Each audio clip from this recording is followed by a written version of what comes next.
Assalamualaikum warahmatullahi wabarakatuh. Bismillahirrahmanirrahim. Allahumma salli ala Sayyidina Muhammad wa ala ali Sayyidina Muhammad. Sahabat-sahabatku, saudara-saudaraku, dimanapun Anda berada. Pada malam hari ini, saya ingin mengajak lagi saudara-saudaraku untuk merenungkan kehidupan kita di dunia ini. Sehingga kita mendapatkan rahmat dari Allah. Karena setiap untayan doa setelah kita sholat, setelah kita selesai mengerjakan sholat, kita selalu memohon kepada Allah supaya diselamatkan di dunia dan di akhirat, dan selalu diberikan petunjuk dan hidayah selama kita hidup di dunia ini. Saudara-saudaraku, marilah kita renungkan salah satu hadis yang terkait dengan kita bersedekah. Jangan sampai kita bersedekah, kita merasa kita sudah bersedekah, ternyata di akhir zaman, di yaumil qiyamah, kita tidak terhitung sebagai orang yang sudah bersedekah. Jadi di sini saya kutip salah satu hadis yang diriwayatkan oleh Bukhari Muslim. Ini saya bacakan, ini tidak saya karang-karang karena saya orangnya tidak pernah mau mengarang-arang, menambah-nambahkan satu opsi sehingga menimbulkan perselisihan. Karena itu tidak ada gunanya dan tidak bermanfaat. Karena dalam perenungan channel saya ini mengajak saudara-saudaraku, sahabat-sahabatku untuk dari hari ke hari kita menjadi semakin baik dan semakin baik dan semakin baik, sehingga kita memiliki akhlakul karimah, akhlak yang terpuji. Jadi saudara-saudaraku, di riwayat Bukhari dan Muslim, hadis riwayat Bukhari dan Muslim ini disebutkan, diriwayatkan Abu Hurairah radhiyallahu anhu berkata bahwa Rasulullah sallallahu alaihi wasallam bersabda, setiap ruas tulang manusia harus disedekahi setiap hari di saat terbitnya matahari. Berbuat adil terhadap dua orang, mendamaikan adalah sedekah. Menolong seseorang naik kendaraannya, membimbing dan mengangkat barang bawaannya adalah sedekah. Ucapan yang baik adalah sedekah.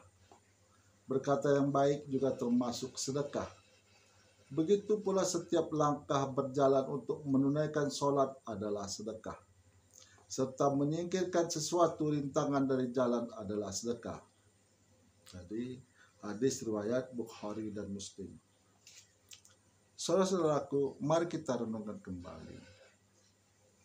kembali hadis ini, bahwa kita untuk bersedekah bukan hanya berupa harta,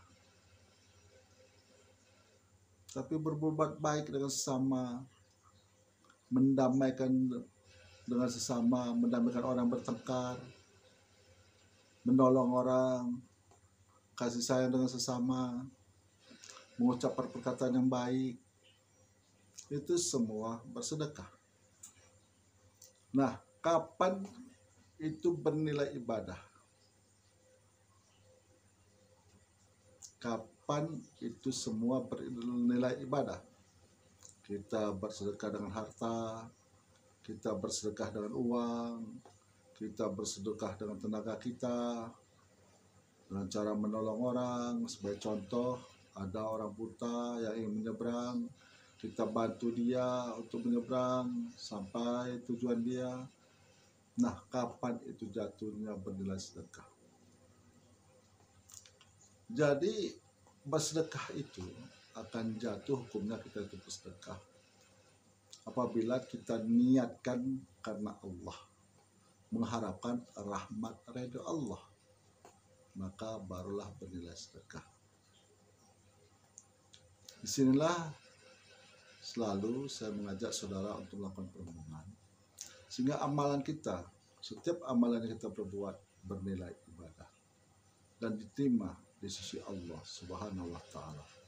Karena setiap apa yang kita lakukan, setiap apa yang kita katakan, kita selalu berniat karena Allah, mengharap rahmat redha Allah. Jadi berapapun kecilnya kita bersedekah, maukah uang kita 500 perak, 1000 perak, 500 perak, atau 10.000, 100.000, 5 juta, itu kalau kita nilaikan, kita niatkan karena Allah, maka bernilai ibadah. Segala sesuatu yang tidak diniatkan karena Allah Subhanahu wa Ta'ala, maka niatnya itu tidak bernilai ibadah. Saya ulangi, segala sesuatu yang kita lakukan, kita niatkan karena Allah Subhanahu wa Ta'ala, maka bernilai ibadah. Segala sesuatu yang kita lakukan, yang kita perbuat, bukan karena Allah Subhanahu wa Ta'ala, maka itu bukan bernilai ibadah. Nah, disinilah kita harus berhati-hati, saudaraku. Kita harus tetap memilih, dilihat, dipandang oleh Allah, bukan dipandang oleh orang. Karena kita ini beramal ikhlas. Ikhlas karena Allah Subhanahu wa Ta'ala. Jadi mudah-mudahan dari hari ke hari kita beramal semakin baik dan semakin baik, sehingga membentuk akhlak di dalam diri kita, akhlakul karimah, akhlak yang terpuji. Kita hanya berusaha semampu-mampu kita. Nah, ini pun pada kesempatan ini saya ingin mengkoreksi video saya. Jadi beberapa hari ini juga saya mengalami resah, gelisah. Saya selalu berpikir apa yang salah dalam diri saya, apa yang sudah kulakukan. Saya tetap mengoreksi pada diri. Jadi di salah satu video saya yang berjudul Al-Amin, Allah yang Maha Mengetahui, salah satu Asmaul Husna, itu entah kenapa dan saya tak mengerti, sampai sekarang pun saya tak paham kenapa ada suara keluar itu bukan firmanku waktu saya mengucapkan la hawla wala quwata illa billahil azim. Jadi kalau saudara menanyakan sama saya, kenapa Pak itu bisa keluar, saya tak mengerti, saya tak paham, karena itu bukan saya sengaja, itu bukan yang saya rencanakan, itu keluar dengan sendirinya tanpa saya sadari. Nah, jadi seperti halnya saya paham akan adanya neraka, dan saya sangat-sangat yakin adanya neraka. Saya paham bahwa ada neraka. Itu bukan hanya cerita-cerita, memang itu ada buktinya. Dan itu pun saya tak mengerti kenapa saya bisa paham. Saya tak mengerti. Jadi seperti ini juga, keluar ada ucapan di video saya di judul Al-Amin, Allah yang Maha Mengetahui. Ada keluar suara, itu bukan firmanku. Padahal setiap di video itu saya selalu mengucapkan Allah yang Maha Tahu, Allah yang Maha Tahu. Itu menandakan saya ini makhluk ciptaan Allah. Saya ini ciptaan Allah. Jadi entah kenapa keluar itu, saya tak mengerti. Kalau saudara-saudaraku, sahabat-sahabat bertanya, saya jawab tak mengerti, tak saya sengaja, aku pun tak ngerti lagi, tak bisa saya ngomong lagi kenapa itu bisa keluar. Jawaban apanya satu, Allah Maha tahu. Kenapa itu bisa keluar dari mulut saya? Tanpa saya sadari, tanpa saya sengaja. Sampai sekarang pun saya tidak dapat jawabannya.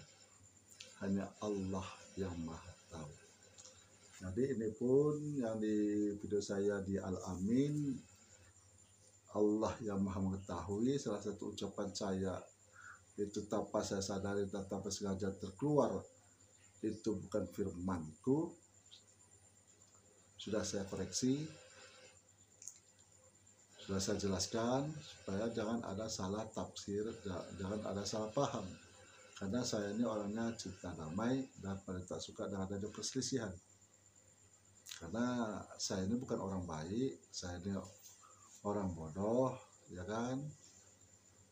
Saya tahu ilmu agama hanya sedikit, karena bagi saya yang mempunyai ilmu itu hanya Allah.